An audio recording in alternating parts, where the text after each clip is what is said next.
Good morning. The time is now 9:30. I will call the November 24th, 2020 meeting of the Millcreek Township Board of Supervisors to order. Please stand for the pledge.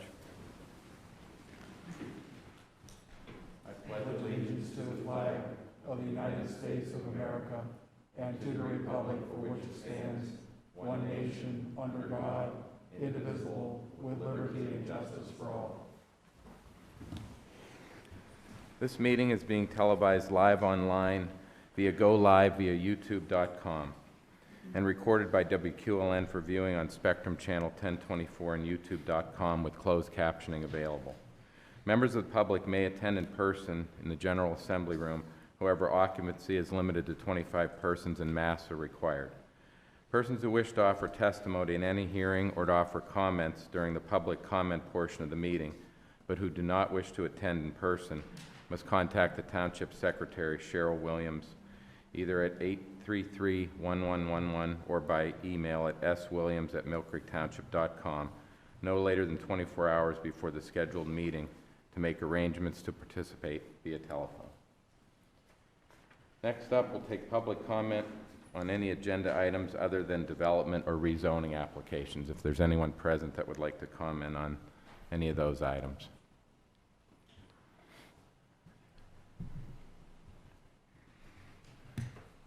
Okay, hearing no comment, we'll move on to approval of the minutes from our November 10th, 2020 regular meeting. I'd make a motion to approve the November 10th meeting minutes. I'll second. Mr. Olet? I vote yes. Mr. Morgan? I vote yes. And I vote yes. Approval of the bills.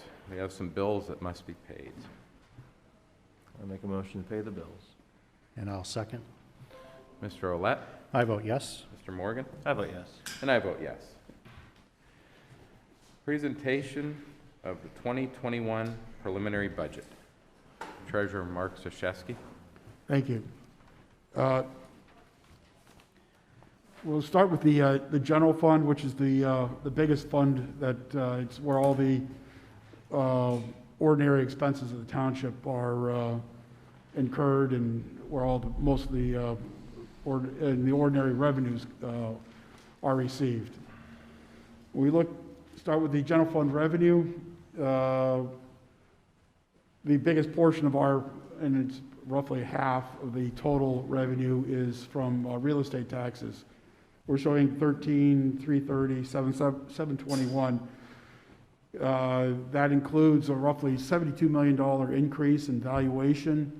We got the final numbers for taxable assessed value from the county last week, and that's applying the current millage rate to those numbers. The second biggest category is the earned income tax, and we're actually showing no increase year over year, 2020 versus 2021. In the end of 2019, we didn't anticipate the big increase, but we collected about $8.1 million. So we're down about $800,000 this year because we're forecasting about $8,350. So we're staying flat on the EIT year over year.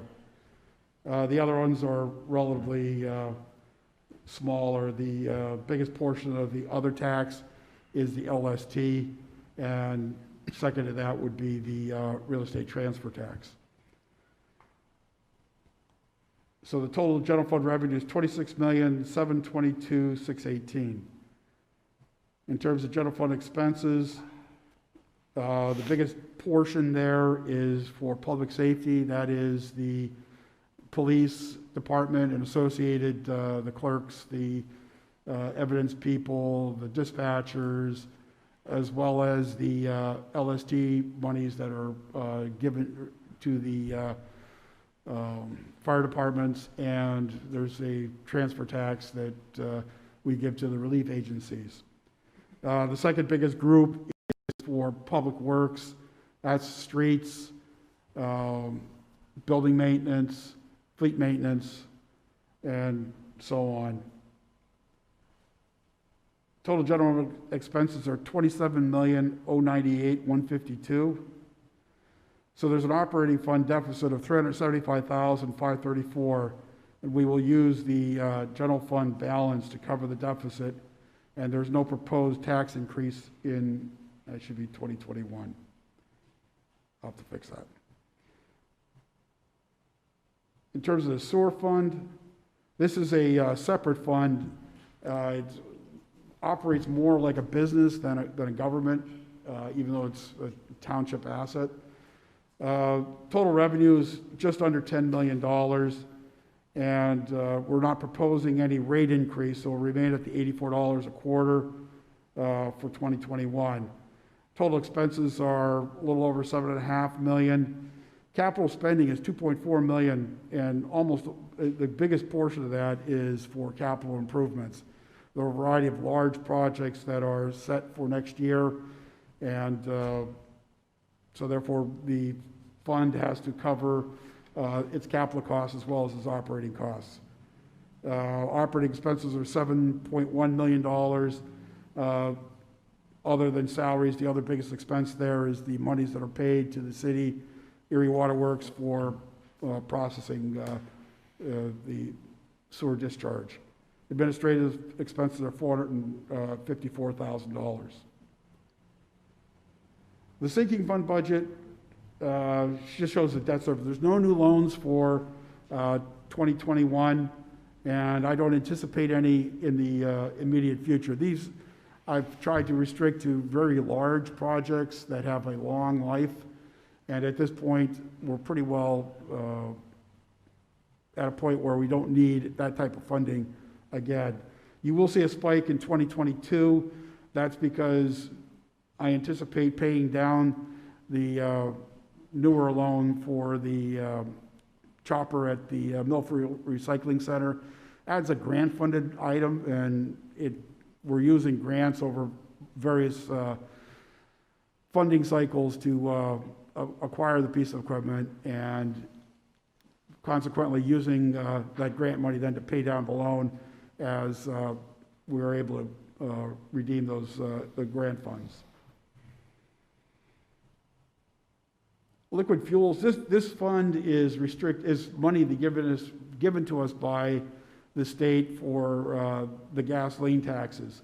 It's restricted to the use of repairing roads, and you can also add road maintenance equipment, but our focus has been on repairing roads. Our allocation next year is $1,716,314. That's down to roughly $40,000 from this year's allocation.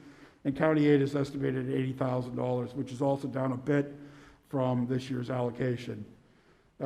We use the County Aid to offset our road salt expense. The remainder of the road salt for winter snow removal is in the general fund budget. The paving budget for next year is $2,580,336. This is roughly the same dollar value as the paving that was accomplished for this year. And we're using $750,000 from the general fund to support the paving plan. Just want to go forward. Or capital fund, all right. These are the capital expenditures for next year. They total 5.9, almost $6 million in total. And 3.6 of that is from the general fund. 1.7 million is grant related. And then a portion of the real estate taxes is for public improvements. And it's roughly $588,000. Those goes for things like storm sewer repairs, ADA compliance for sidewalk ramps, things like that, in terms of public improvements.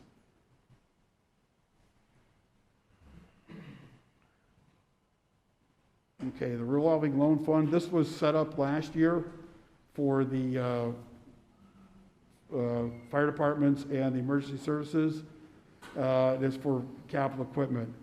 It's at $250,000. There were no loan requests last year, and so therefore we're just renoting that $250,000 of the general fund fund balance is allocated to that revolving loan fund in case any loans come up for review next year.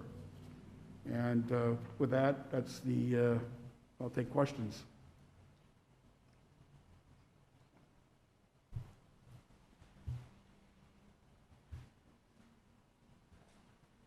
Any questions? Questions or comments? I don't have any. Okay. Thank you, Mark. You're welcome.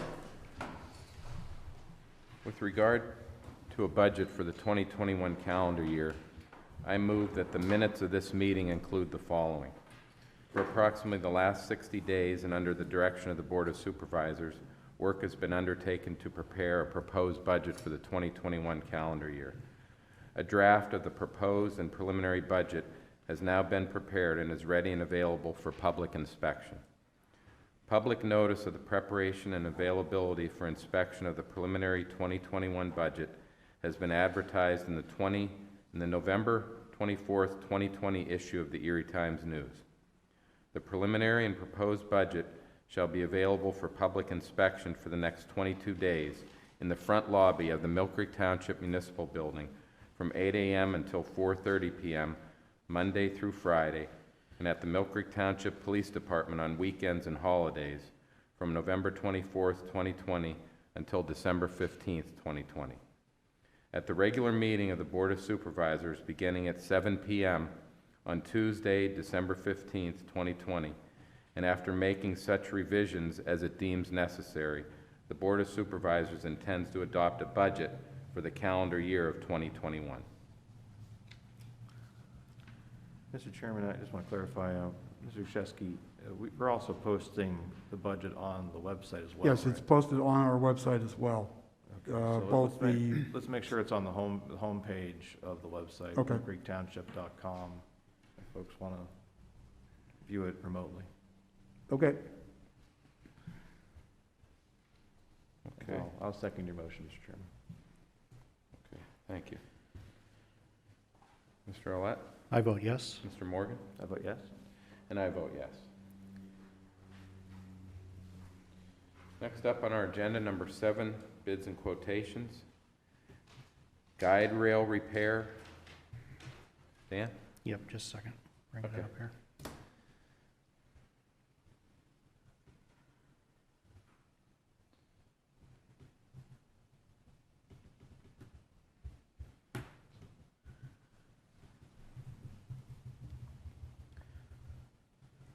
Mr. Chairman, the Streets Department is seeking permission to have 400 feet of guide rail repaired on Gary's Road. The guide rail fell into disrepair because of road washout. Quotes were sought from Green Acres Construction and Shingle Decker Welding. Green Acres did not quote. They were called twice with no response. Shingle Decker Welding quote was $11,297. It's the recommendation to have, from the Streets Bureau, to have Shingle Decker Welding repair 400 feet of guide rail on Gary's Road for $11,297. Okay. Thank you. Any questions or comments on this recommendation? Do I hear a motion on this? I'll make that motion. Okay, is there a second for this? I'll second. Mr. Olet? I vote yes. Mr. Morgan? I vote yes. And I vote yes. Erie Golf Course Irrigation System Repair. Dan? Thank you, Mr. Chairman.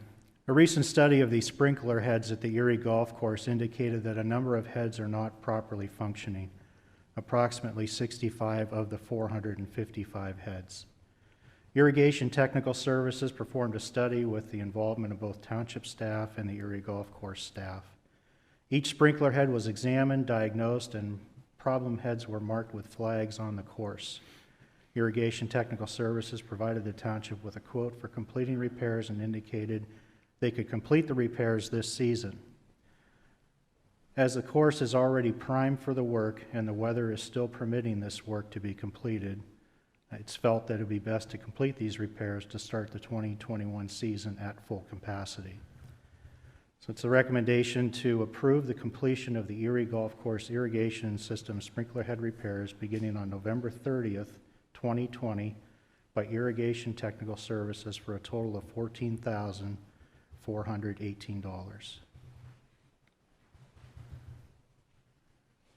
Okay, any questions or comments on this? I hear a motion on this recommendation. I'll make that motion. Do I hear a second? I'll second. Mr. Olet? I vote yes. Mr. Morgan? I vote yes. And I'll vote yes. Millcreek Golf and Learning Center and Erie Golf Course irrigation winterization. Dan? The golf course irrigation systems need to be properly winterized each season, which includes blowing out the irrigation lines, sprinkler heads, and pumps. This work has been done in the past at Millcreek Golf and Learning Center by Irrigation Technical Services and is accounted for in the Millcreek Golf and Learning Center operations budget. This year, it's recommended to be completed at both Millcreek Golf and Learning and the Erie Golf Course by Irrigation Technical Services. Irrigation Technical Services guarantees their work against freeze damage. It's our recommendation to approve the winterization at Millcreek Golf and Learning and Erie Golf Course by Irrigation Technical Services for a combined total of $5,000. I'll put that in the form of a motion. Okay, is there a second to that motion? I'll second. Mr. Olet? I vote yes. Mr. Morgan? I vote yes. And I vote yes. Next up, number 8 on our agenda, public hearing on subdivision and land development plans. First is Rock Golf Realty LLC, small subdivision plan. A small subdivision plan to show the creation of a .07 acre lot from tax parcel 331815661 that is to become an integral part of tax parcel 33176565111, resulting in a .43 acre parcel of land and a residual parcel of 72.6 acres. Located west of Stonebridge Drive along the south line of Fossilwood Court in tract 354, indices 550-010 and 554-001. Mr. Waldinger. Thank you. Good morning. At the regular meeting of Tuesday, November 10th, 2020, the Millcreek Township Planning Commission recommended approval of this subdivision with the following. A requirement that the 0.07 acre lot that is subdivided is to become an integral part of Erie County Tax Parcel 33-176-565-111, and with the following condition, that the supervisors agree to modify the dedication and restriction for Whispering Woods Golf Course in order to permit this subdivision. Okay. If I would, Mr. Chairman, I would note that the original dedication of the golf course included a restriction that the golf course property be used in perpetuity for golf course purposes, and that's what that references to. The condition reference? Yes. Okay, thank you, Mr. Shaw. Okay. Is there anybody here to speak on this small subdivision plan? Sir, if you could please state your name and address for the record. Dennis Hinkler, 6039 Fossilwood Court. Okay, sir. Floor is yours. Well, I was just mentioning that it's just a small parcel on top of a slope, so it doesn't really affect any of the play of golf or accessibility, being a small area, out of play. Okay. How are you connected to this? I live at 6039 Fossilwood Court, where that small parcel of .07 acres is to be added on to my property. Okay. So this, what are your plans for this additional? So I put in a pool and a patio, and those lots up there are pretty small, so I just wanted to have a little bit of green space in the backyard. Okay. And was this a purchase? It's going to be. What's the price? We never really came up with that number yet. Oh, it's unknown? No, that's not yet. Okay. Any other questions or comments from the board on this? Mr. Waldinger, were there any comments at the planning commission meeting regarding this development? Sorry. Yeah, Mr. Skelly, Dave Skelly on the planning commission just brought up the fact that this agreement existed, and it was made in order to preserve the open space for the golf course, and if the golf course ever ceased operations, to ensure that it remained open space for all of the owners of the subdivision up there. He just wanted to point that out and brought up the fact that the board would need to agree to amend that agreement if the subdivision were to go forward. Matt, do you know if any other parcels have, that there's been requests for similar subdivision plans? They did subdivide since a the portion of the golf course for 2 lots that fronted Grub Road right near Hershey in the extreme southeastern corner of the full golf course parcel. They did request those 2 lots be cut out, and that agreement was amended then by the supervisors in order to allow that. I'm not aware of any other subdivisions where people have added just a portion of the golf course to their lot. Weren't those lots you speak of on Grubb and Hershey, aren't they owned by the golf course? They were, the last I knew, when they were subdivided, yes. They could be transferred, though they are lots of records, so they could be sold at any time. Okay. Thank you. Any other questions or comments from the board? Well, Mr. Waldinger, I know the recommendation, did you have something, Mr. Lett? I'm sorry. No, go ahead. The recommendation from the planning commission was to amend this agreement. I don't see any new language in the agenda packet. Has the amendment to the agreement been proposed and drafted? No, it has not. What would that amendment entail? No. So if you were to choose to approve this, then you would have to do it on the condition that the agreement be amended. It would have to be presented to the owner of the golf course for them to sign and agree to, and then be approved by the supervisors after such. So that would have to happen at the December 15th meeting at the earliest. But we don't have that draft language in front of us today, though. No.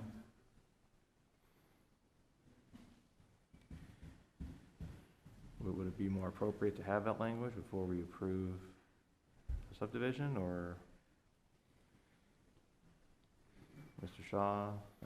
What's your take on this? Certainly, I think it might make sense to have that, a draft of that completed, and certainly if the board is inclined to grant it, that that Rock Golf Realty would agree to the terms of that agreement. I think that would make sense to have that in hand. We hadn't received any instruction one way or another to proceed to prepare the agreement, so we hadn't done so yet. Wouldn't that be on Rock Golf Realty LLC to provide that? They certainly could, as in response to the planning commission meeting, they certainly could have come in and said, hey, what agreement do we need, and here's a draft or whatever, but Okay. I'm not aware of that occurring. There was an agreement that was entered into in July of 2017 with respect to those other 2 parcels. I assume it would be similar, but it may not be exactly the same because the nature of the parcels were different. Those were subdivided out as whole parcels that, could be built upon. This is in addition to an existing lot. So there might be some differences in the agreement, with respect to that. Okay, thank you, Mr. Shaw. Thank you, sir. Since this is a public hearing, we'll take any public comment now. If there's anyone present that would like to comment on this small subdivision plan.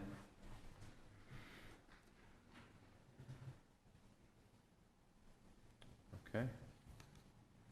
Hearing no comment, is there a motion on this small subdivision plan from Rock Golf Realty LLC?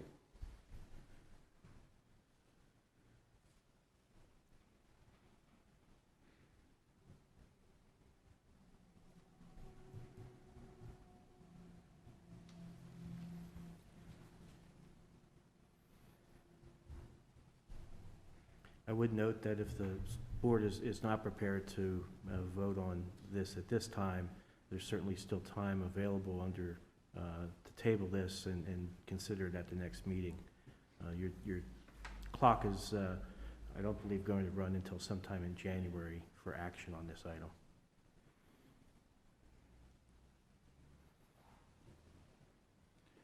I'll make a motion on this. I'll make a motion to disapprove this small subdivision plan.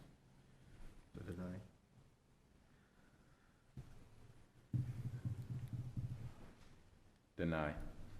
To deny this small subdivision plan.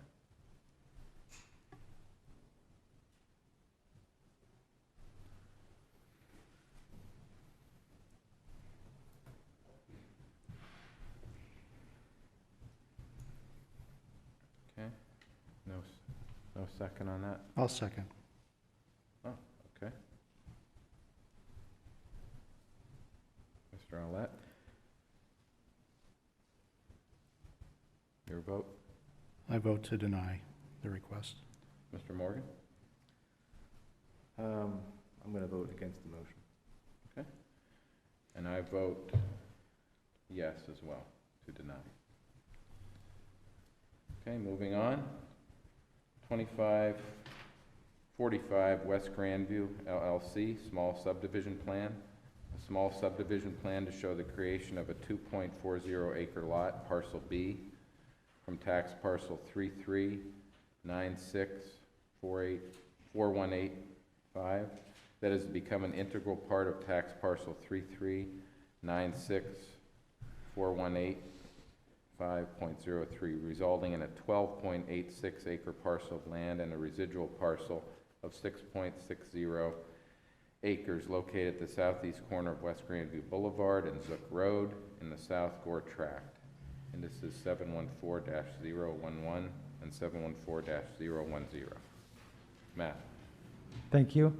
At the regular meeting of Tuesday, November 10th, 2020, the Millcreek Township Planning Commission recommended approval of this subdivision with the requirement that the 2.4 acre lot parcel B become an integral part of Erie County Tax Parcel 3396-418-5.03. Okay. Is there anybody here to speak on this small subdivision plan?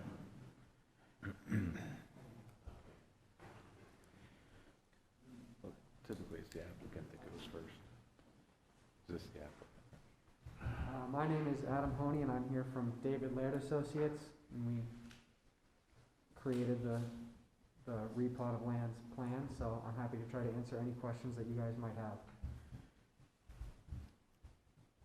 Okay.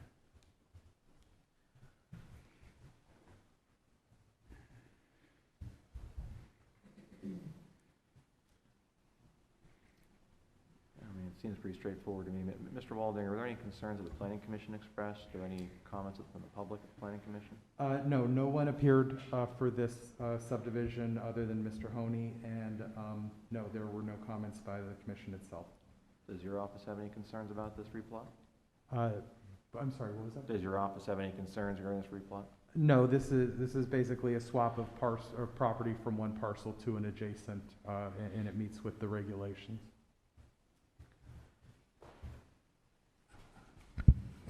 I don't have any questions. None here. Thank you.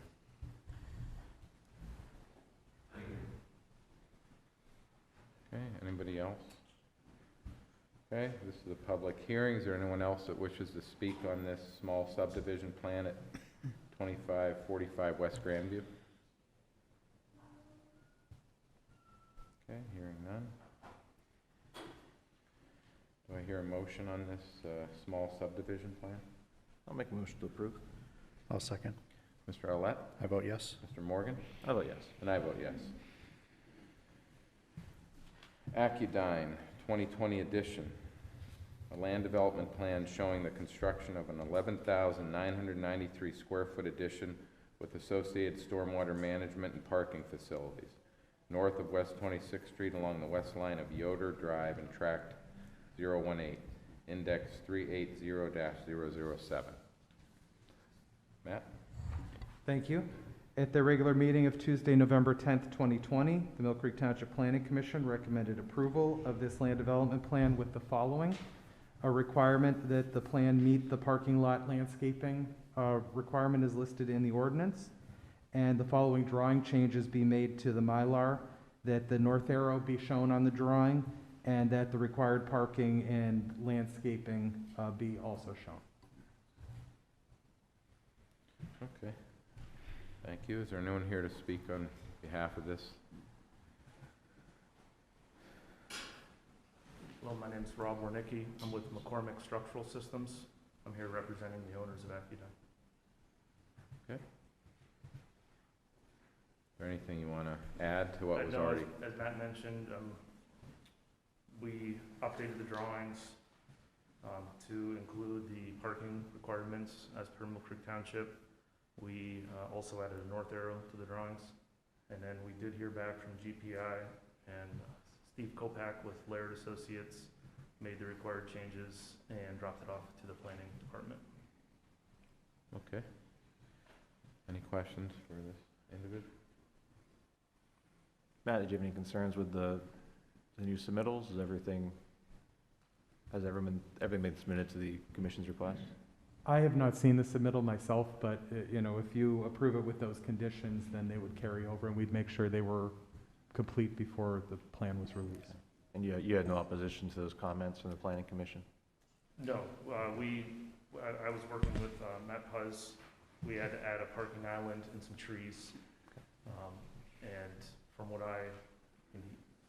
I understand, he approved the drawing that Laird and we proposed, adding 6 trees and 1 parking island. Okay. Thank you. Thank you. Anyone else to speak on this? Okay, take public comment now. Anyone wish to comment on the Accudyne 2020 edition? Okay, hearing no comments. Is there a motion on this land development plan? Mr. Chair, I make a motion to approve with the conditions as noted by the planning commission. I'll second. Mr. Olet? I vote yes. Mr. Morgan? I vote yes. And I vote yes. Next up is Popeye's sketch land development plan.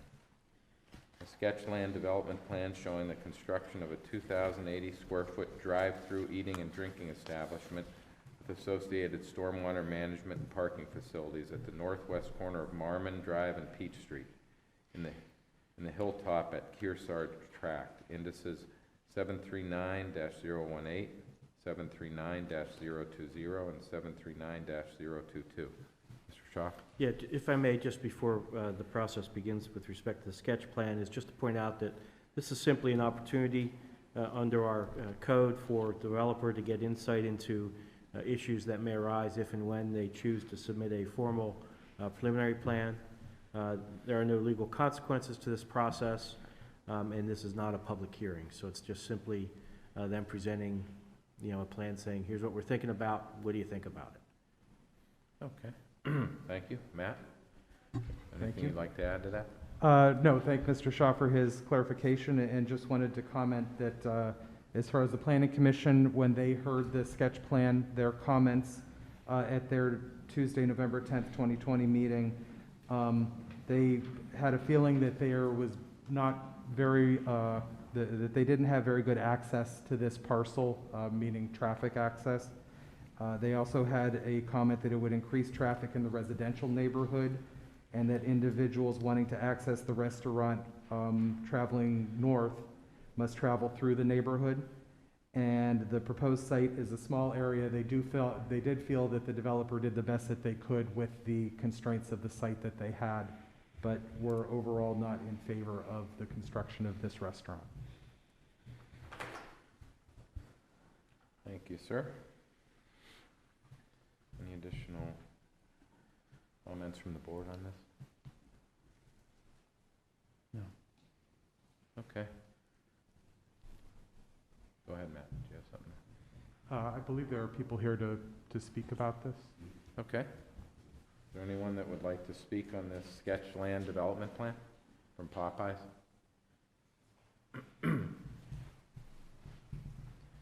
Hi, David Del Greco, counsel for the applicant,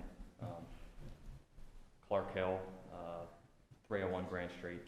And we have architect here, engineer here, if you guys have any questions, concerns, suggestions, that any of us would be happy to answer. Okay, thank you, sir.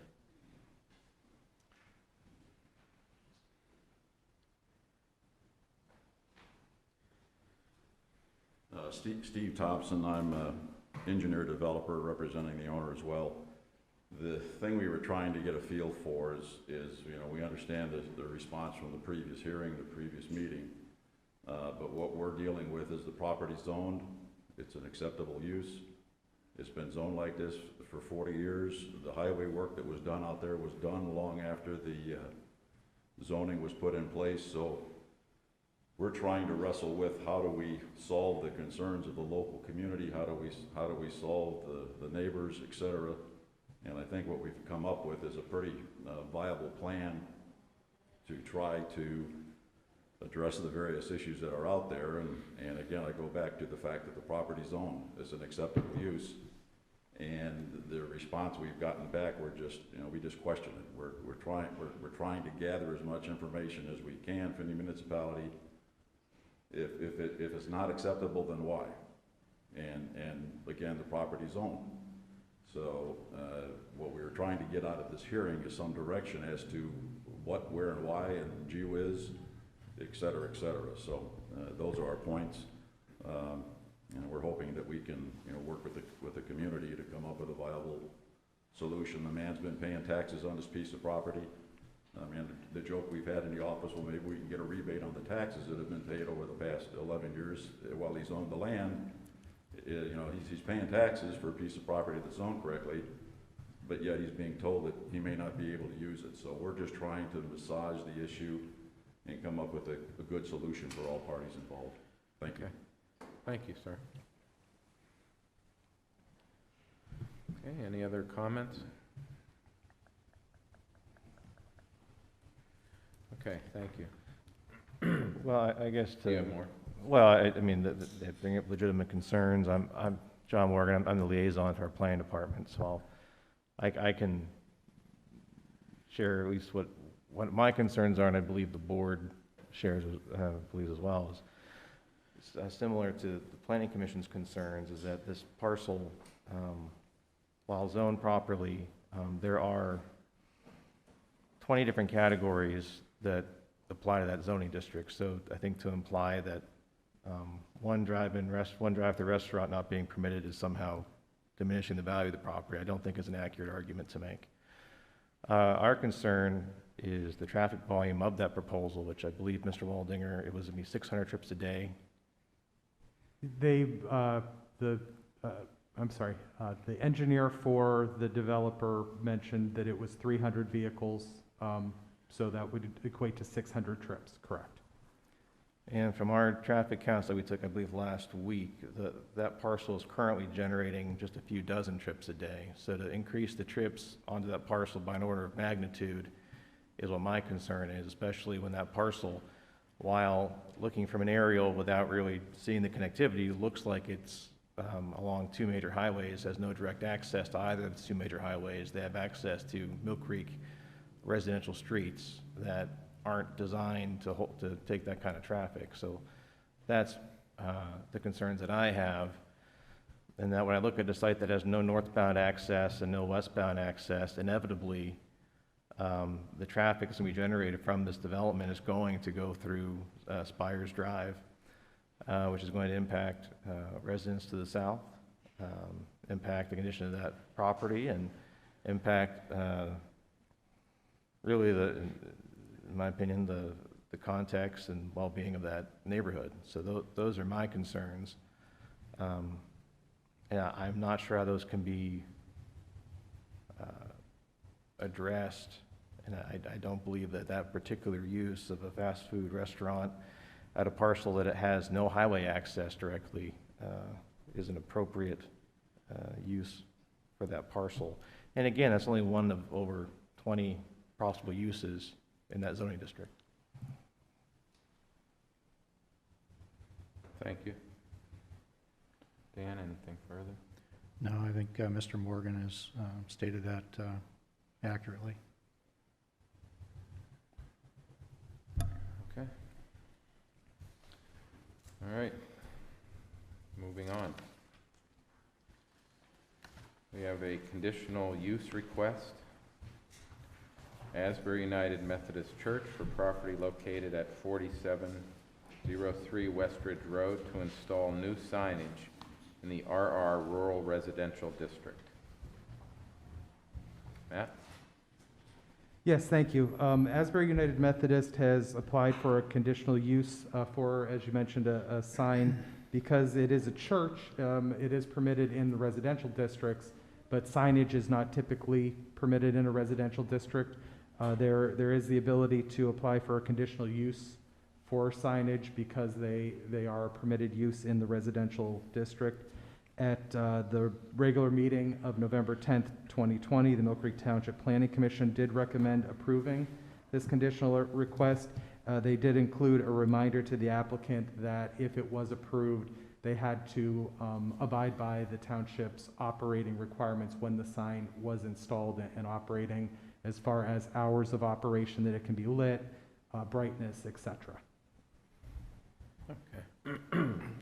I would note that the provision that allows this in the zoning code is section 145-83A5, which provides that non-residential electronic message centers in a residential district shall be considered conditional uses and comply with all applicable sections. However, electric message centers shall not exceed 12 square feet in size in a residential district. The conditions for conditional use are that the use of the property must be a legal use. The applicant shall demonstrate that all subsections of 145-88 are met, and that the Board of Supervisors may, in their discretion, attach such reasonable conditions and safeguards as it may deem necessary to implement the purposes of the zoning ordinance. Okay. Mr. Waldinger, has your office confirmed that all these conditions have been met? Yes, all of the conditions. It is 12 square feet. Again, the only condition is the operating condition, that can't be approved beforehand. It has to happen while the sign is in existence. And this came before the Planning Commission as well? Sorry? Did this come before the Planning Commission as well? It did. It was at the Planning Commission. They did recommend approval. Were there any concerns expressed by residents at that meeting? No one but Mr. Bartlett from the sign company.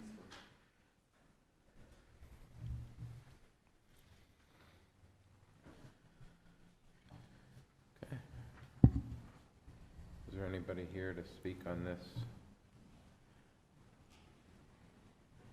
conditional use request for the sign? Sir, state your name, Kent address. Bartlett with Bartlett Signs. Okay. Here if you have any questions to answer. We tried to design it to meet all the code requirements for size and square footage. Definitely we'll be abiding by the time that has to be on and off. That's a typical thing we're just used to doing with all of these. If you have any questions for me. Where is this sign specifically on the property located? Closer to the, It's, maybe I have that did here, Matt send you guys some of the plot plans? Is it closer to the entrance on West Ridge, or is it closer to the corner? It's closer to the entrance on West Ridge. We wanted to keep it away from that busy corner because there's a lot of traffic, there's a lot going on there that we felt that it wouldn't even be a good use of the sign, putting it out We there. actually don't have the plot plan. Do you have a copy that you could Yeah. share with us? There's the zoomed in version. So it's gonna-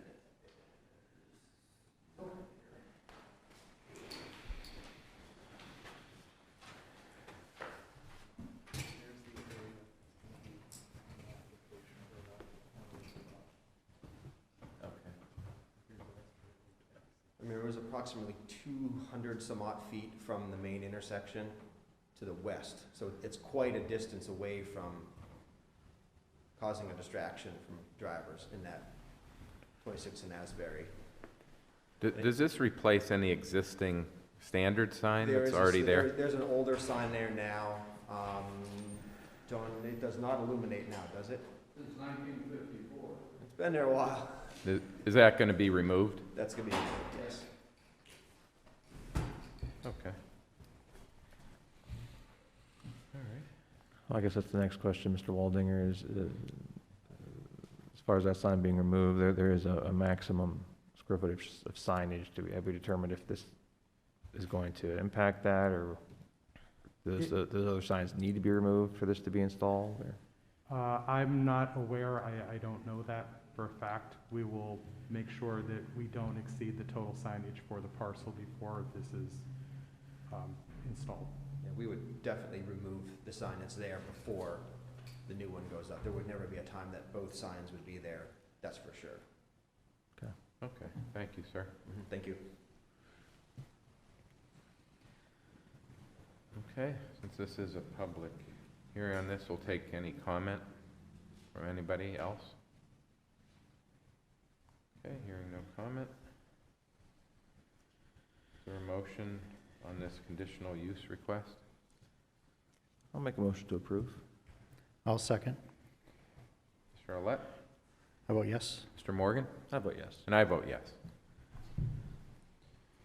Number 10 on our agenda, proposed ordinance 2020-9. An ordinance to amend the Millcreek Township zoning ordinance number 2011-8 as amended by changing the classification of a certain parcel of land situate in the Township of Milkery, Erie County, Pennsylvania, described as follows, to wit, 3558 West 26th Street, Erie, Pennsylvania, now zoned C1 Local Commercial District, requesting a change in classification to C2 General Commercial District.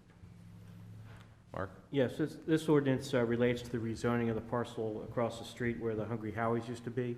And that was approved at a prior meeting. We always subsequently then follow up with an actual ordinance reflecting the zoning change that was previously approved. Okay, sir. Anyone have any questions or comments on this proposed ordinance? I'll make a motion to approve ordinance 2020-9. I'll second. Mr. Arlett? I vote yes. Mr. Morgan? I vote yes. And I vote yes. Okay, resolution 2020 R65. Resolution pursuant to resolution 2015 R20 in the Municipal Records Manual to approve proposed disposition of certain township records. This is for Milkery Police Department dash cam videos between the dates of November 25th, 2020 and December 15th of 2020 due to the fact they'll be reaching the end of their required retention period. I'll put that. Is there a motion to approve that resolution 2020 R65? I'll make that motion. Is there a second? I'll second. Mr. Arlett? I vote yes. Mr. Morgan? I vote yes. And I vote yes. Okay, next up we have resolution 2020 R66, a resolution to approve the annual budget of the Erie Area Council of Governments for the calendar year ending December 31st, 2021. You had a chance to review this document, and are there any questions or comments on it? This is, I'm assuming this is an action we take every year regarding this? Yes.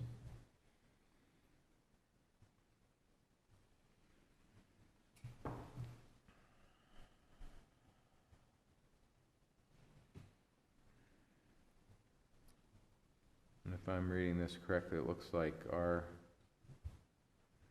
portion, our dues, $16,391, which is the same as last year, Mark? Is that? Yes, that's correct. Okay. Do I hear a motion to approve resolution 2020 R66? I'll make that motion. Is there a second?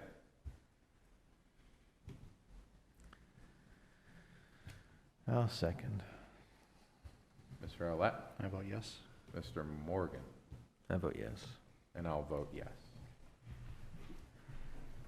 I would like to note that Would you like to add a comment, sir? well, I know we've kind of gone back and forth about contributions to the Erie Area Council of Governments, and while I have no issue with the organization, I think it's well-run. I think its director does a good job. I know we have had questions about what the actual monetary value of our contribution is, so I wish that maybe for this year, asking our department heads to really track what purchases we make through the COG, what return we get on that investment, and so we can maybe have a discussion maybe later this year with the COG about what our fee is to be a member, and what additional services we could receive, or what reductions in fees we could pay, or if it's a possibility for us to discontinue being a member. But I think it's important for us to really evaluate the value of what we're getting from the organization. That's the only comment I'd like to make. Okay. Very good. Next up, number 13 on our agenda is Resolution 2020-R67, a resolution amending Resolutions 2020-R37 and 2020-R42 and 2020-R54 to update and modify various township COVID-19 policies. Mr. Shaw. Yes, this resolution is an amendment of various policies that the township has adopted relating to COVID-19.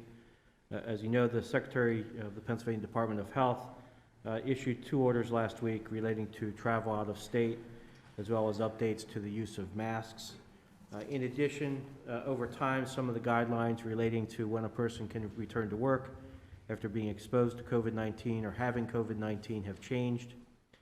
Consequently, we're taking this opportunity to make revisions to the township policies to address these changes. Pursuant to this resolution, the township would be adopting a travel policy that incorporates the Department of Health travel policy order and then lays out procedures to be followed in the township if that policy is triggered. This will help the township employees to know the rules of the game as the holidays approach and various travel plans are made.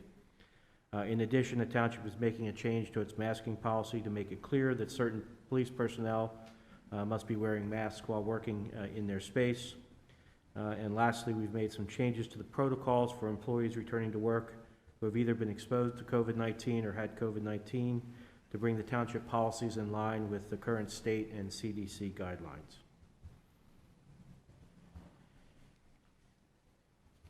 Any questions or comments from the board on this resolution 2020-R67?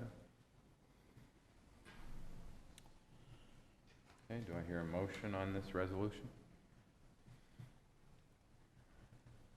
I'll make a motion to approve. I'll second. Mr. Owlett? How about yes? Mr. Morgan? How about yes?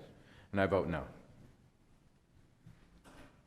Next up, Resolution 2020-R68, a resolution amending the policies and standard operating guidelines applicable to the Millcreek Township Emergency Response Team. Mr. Shaw. Yes, this resolution relates to the township's emergency response team, which is comprised of qualified township employees who are able to respond to certain fire and emergency calls during their working hours at the township. Under the current policies, the Office of Emergency Management has had the responsibility for overseeing the team. However, due to changes in the office, it's recommended that a new oversight regimen be used, which will be the team leader concept. The team leader would be appointed by the supervisors. In addition, there have been a couple other changes made to the scheduling in training sections to reflect how those tasks have evolved. Okay.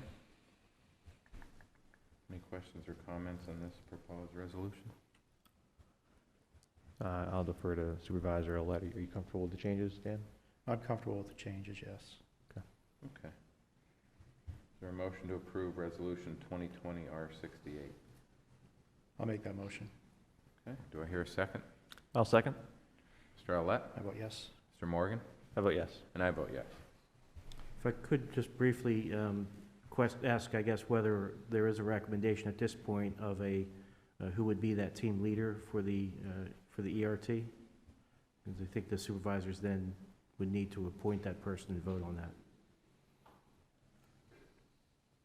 I would nominate Kirk McCaslin to be the team leader of the ERT. Okay. I'll second that.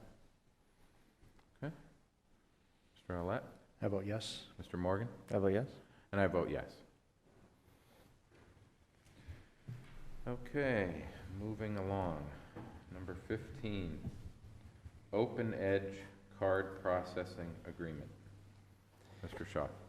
Yes, if you recall, the board had tabled this at my request at the last meeting, because we had not had an opportunity yet to sit down with Mr. Zachewski to go over the agreement. We have since done that, and during that discussion, an issue came up with respect to the risks that the township would be assuming or accepting by entering into this agreement with respect to the security of the data that would be obtained as a result of the credit card transactions. We've been communicating with the two primary vendors who would be involved in this new arrangement, which is the township accepting credit cards for various things. And we have yet to resolve those issues in terms of really understanding what the risk would be. The idea would be to obviously minimize for the township the risks that it would be having or accepting as a result of entering into this kind of new arrangement. Typically, the credit card service entities, hold all the data and are responsible for the security of the data, and we just want to make sure that that's the case here, and that the township is not unwittingly, increasing any of its security risk with respect to the data. So, unfortunately, I would, suggest that either, I'm hoping it would be resolved by our next meeting, which is December 15, but the board can either, I think, just move to take it off the agenda or just table it until the next meeting. Just for clarification, this is an agreement for service that the township can accept credit card payments through the website. Is that what this is? Correct. This is through Well, Civic Rec sub-vendors for credit card payments? Is that? yes, because it has to do with who actually, whether the township has any access to the card information, because if we do, it becomes a theoretical risk. The idea is, no, we don't have any access to the data, that the actual entering of the card information is done on the Open Edge site, and they're responsible for the security of the data.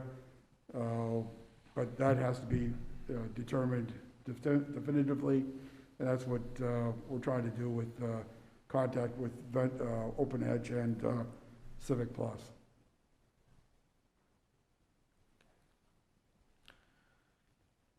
And there's no real end in sight to that discussion, you don't believe?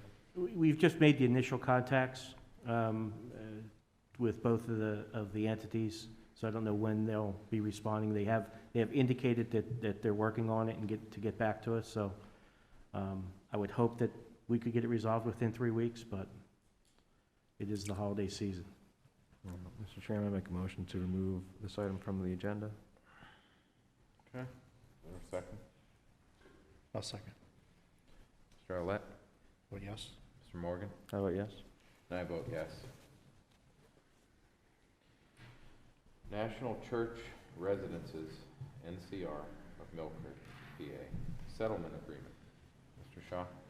Yes, this is a settlement agreement of a tax exemption challenge taken by the taxing bodies against the National Church Residences of Millcreek. And I believe this is as a result of a change in interpretation at the federal level, that facilities like this are no longer viewed to be tax exempt. I think we've had similar situations arise in the recent past with respect to that issue. Under this agreement, that would recognize that change that has occurred, and it would give a 50% reduction for 2019 for the NCR, but the property would then become fully taxable in 2020 and thereafter. So I would recommend approval of this settlement and authorize me to execute it on behalf of the township. Are there any specific locations for this? I don't see any. What is National Church Residences? Mr. Shaw? What is, If who I is may, it? I'm aware of at least two in the township. There is one on Zimmerly, and I believe it's Perkins. It's a senior community, and then there Yes. is one on Crabapple Drive Yes. over in Bell Valley. I know of at least those two, but they are senior residence facilities. Okay. Thank you, Matt. That helps me out. So this agreement isn't tied to specific parcels, it's tied to just an overall management entity? That's where I was confused.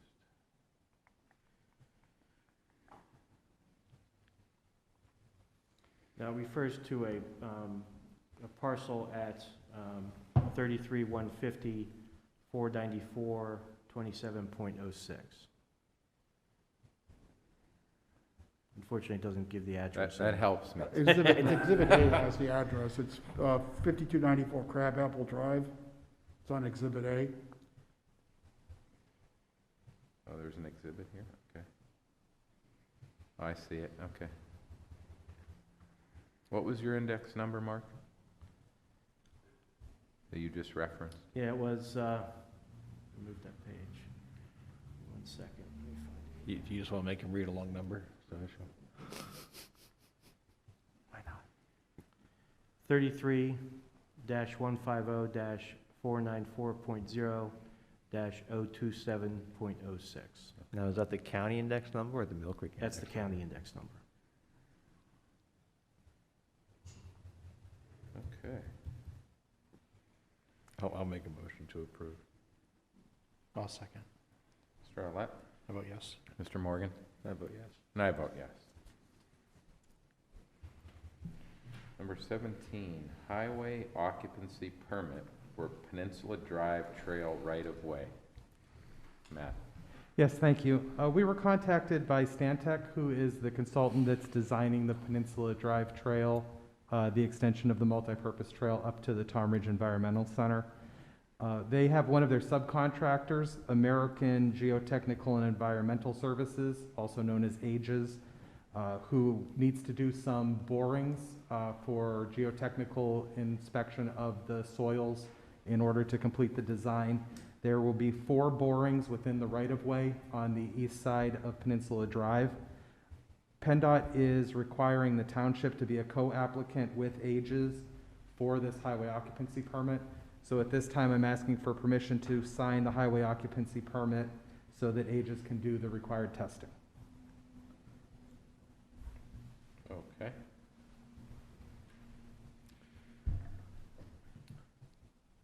Any questions or comments from the board on this request? Excuse me.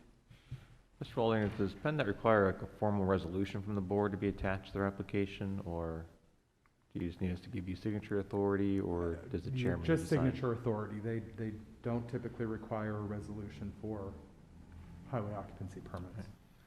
I make a motion to authorize Mr. Waldinger to sign off on behalf of the township on the HOP. I'll second. Mr. Arlett? I vote yes. Mr. Morgan? I vote yes. And I vote yes. Next up, we have financial security release request.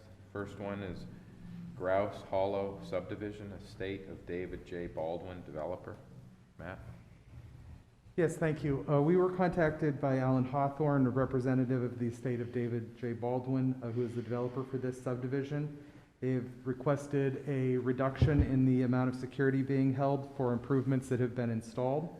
They have been inspected by both GPI and the Township Engineering Department. And at this time, we would recommend that the Township reduce the current letter of credit for Grouse Hollow subdivision, which is Erie Bank letter of credit number 1605. The present amount of the security is $109,643.60. We recommend a reduction to $62,774.80 to cover the work that still remains. That would be a total reduction of $46,868.80.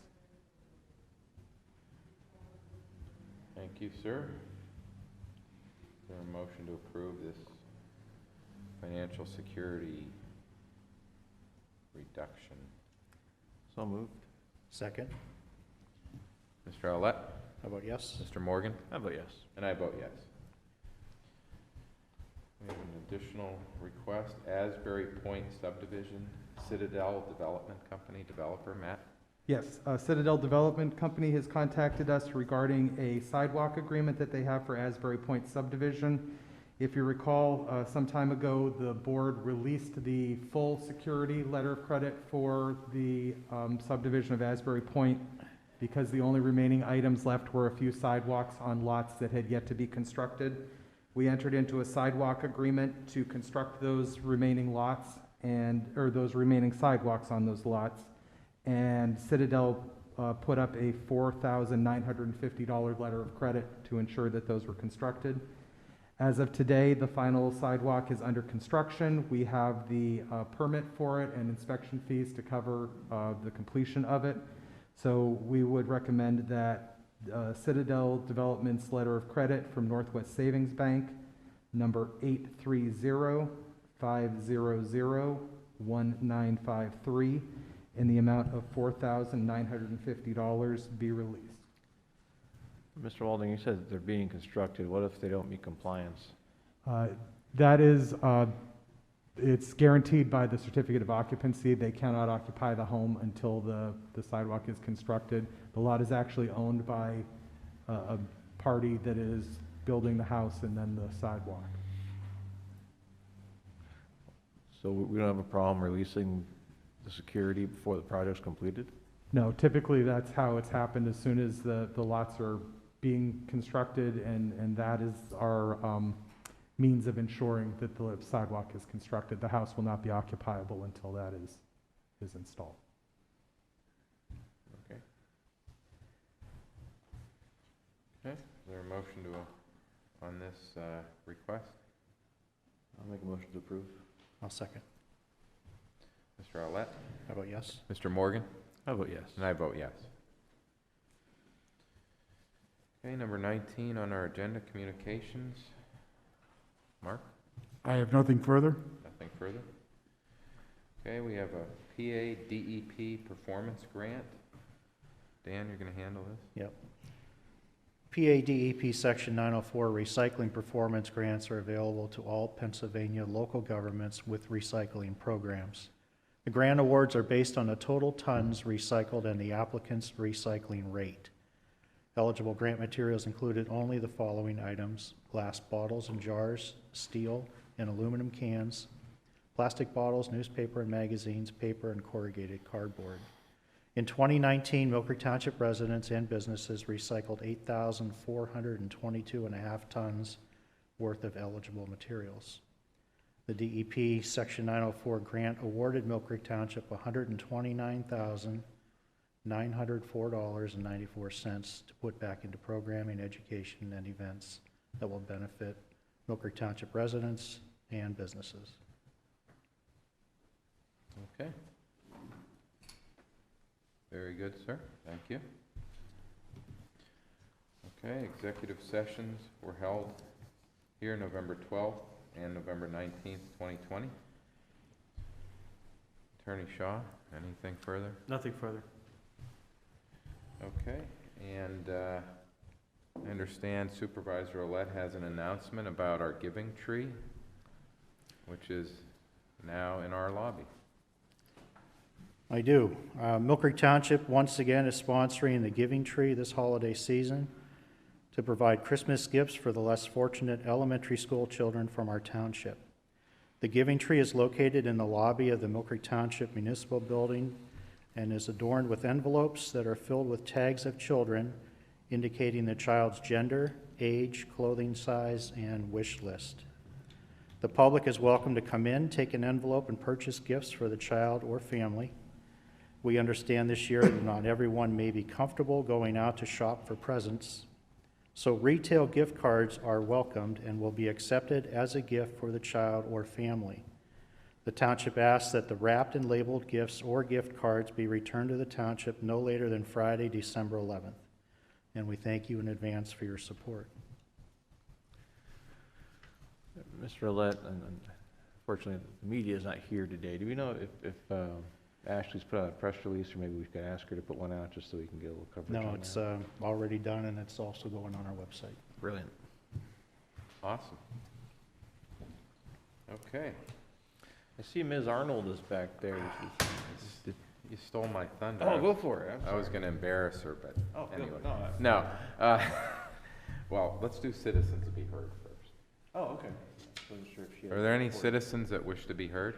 I just have a question regarding the recommendation you guys have. Oh, okay. Would a sales agreement serve as the letter of recommendation from Rockwell Realty? I just want to be clear on exactly what. I don't really know how to answer that question, to be honest with you. I don't know. Since it was I believe the action of the board. Since it was a denial, I don't Is know. there any recourse, Mr. Shaw, on that? In terms of, Well, if a subdivision is denied, isn't that, it can't be reconsidered for what period of time? I don't believe that's the case for a subdivision. Typically, it's for a rezoning, that you can't apply for another rezoning within a year. I will tell Mr. Hinkler that because it was denied, there will be a denial letter that will be sent stating the reasons, and you'll have that information probably sometime next week with the holiday. Okay. No, that'll have the Yeah. more detail on what direction you need to go. Yes. Okay. Perfect, thank you. Thank you, sir. Okay, any other citizens to be heard? Dennis? Hi. Same to you, sir. Good to see you. We have a special guest. Looks like Krista Arnold is here. Anything for the good of the order? No, I'm just being nosy. It's nice to see our employees taking an interest in our meeting. Well, as long as you're here, I've got a list of tall grass complaints, broken windows, and anything else. A couple weeks, they'll be mad at them. We've already gotten some complaints about snow on sidewalks, so I'm I'll Or send ex- Sharon out to remove that. We're expecting big things there, big things. Okay. I guess with that, I'll be requesting a snow blower. Yeah. talk to your boss, we got that in your budget, we'll have to. Okay. Call for an adjournment. So moved. Second. We are adjourned at 10:43 a.m.